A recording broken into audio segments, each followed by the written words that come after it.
एक समय की बात है, किसी कस्बे में एक धोबी रहता था। एक रात जब वह सो रहा था, एक चोर उसके घर के पिछवाड़े में आ घुसा।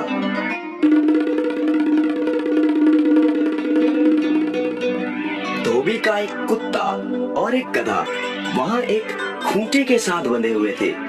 चोर को देखकर गधा कुत्ते से बोला, कुत्ते भाई, देखो चोर घर में घुस आया है और तुम भौंक नहीं रहे हो।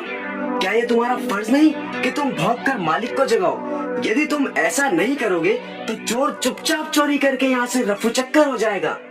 बात तो तुम्हारी ठीक है, परंतु तुम तो जानते ही हो मैं दिन रात मालिक के घर की चौकीदारी करता हूँ और तुम भी कोई कम काम नहीं करते, परंतु हमें मिलता ही क्या है? हमें ढंग से पूरा भोजन तक नहीं दिया जाता।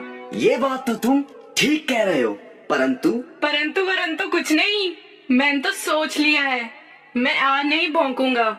मालिक को जब तक हानि नहीं होगी तब तक वो मेरी कदर नहीं करेगा।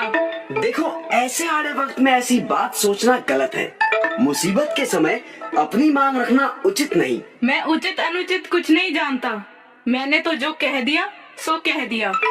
ऐसे मालिक का भी क्या करना जो अपने काम से ही काम रखे लेकिन हमारा ध्यान बिल्कुल ना करे। गधे को गुस्सा आ गया। ओए मतलब परस, तू अपने फर्ज में कोताही कर सकता है, परंतु मैं तेरी तरह कमीना नहीं।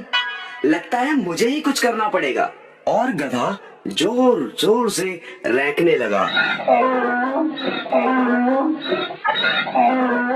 गहरी नींद में सोए हुए धोबी की नींद गधे के रैंकने की आवाज से खुल गई।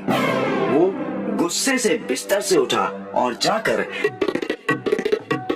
लाठी से गधे को जोर जोर से पीटने लगा। पिटाई इतनी बुरी तरह से हुई कि कमजोर गधे ने वहीं अपने प्राण त्याग दिए। तो बच्चों, समझे कुछ?